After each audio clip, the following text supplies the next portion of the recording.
இது என்ன மொபைல்னு பார்த்தீங்கன்னா பிளாக்ஸன். இதோடைய மாடல்னு எடுத்துக்கிட்டிங்கன்னா ஃப்ளிப்பரெக்ஸ் அப்படிங்கிறது தான். பட் ஆனால் இந்த ஃபோனை பற்றி பார்க்குறதுக்கு முன்னாடி பாக்ஸ்குள்ளே வேறு என்ன இருக்குது அப்படின்றத பார்த்துருவோம்.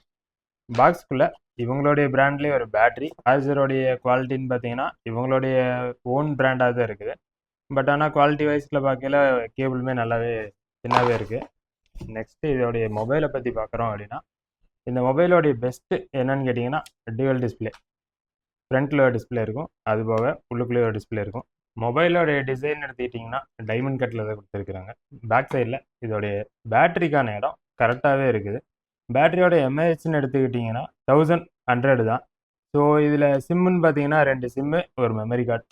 பேட்டரி வந்து எங்கேயுமே ஷேக் ஆகாத அளவுக்கு கரெக்டாக கேப் இருக்குது. இந்த மொபைலோடைய ஒரு பெரிய அட்வான்டேஜ் என்னன்னு கேட்டிங்கன்னா, இந்த ஃப்ரண்ட்டில் இருக்கிற டிஸ்பிளேவும் கலர் டிஸ்பிளே தான். இதுவுமே நீங்கள் பார்த்தீங்கன்னா அந்த பிளாக்ஸன்ன்ற லோகோவோட தான் ஆன் ஆகும். பட் ஆனால் இந்த டிஸ்பிளேல என்னென்ன நம்ம பார்க்க முடியும் அப்படின்னு பார்த்தீங்கன்னா, டேட்டு, டைமு, அதுபோக யார் கால் பண்ணியிருக்கிறா, என்ன மெசேஜ் வந்திருக்குன்றது தான் நம்ம பார்க்க முடியும். இந்த மொபைலை ஓப்பன் பண்ணி இந்த 2 டிஸ்பிளேயும் எப்படி ஒர்க் ஆகுது அப்படின்னு நீங்கள் பார்க்கணுன்னு நினச்சிங்கன்னா, இந்த வீடியோவில் ஓப்பன்னு ஒரு கமெண்ட் பண்ணிட்டு போயிருங்க. கூடவே அப்படியே ஒரு லைக்கையும் போட்டுருங்க. இதில் ஒரு 100 லைக்ஸ் வந்ததுக்கப்புறம் கன்ஃபார்மாக நான் இதை ஓப்பன் பண்ணி எப்படி இந்த 2 டிஸ்பிளேயுமே ஒர்க் ஆகுது அப்படின்னு ஒரு வீடியோ போடுறேன்.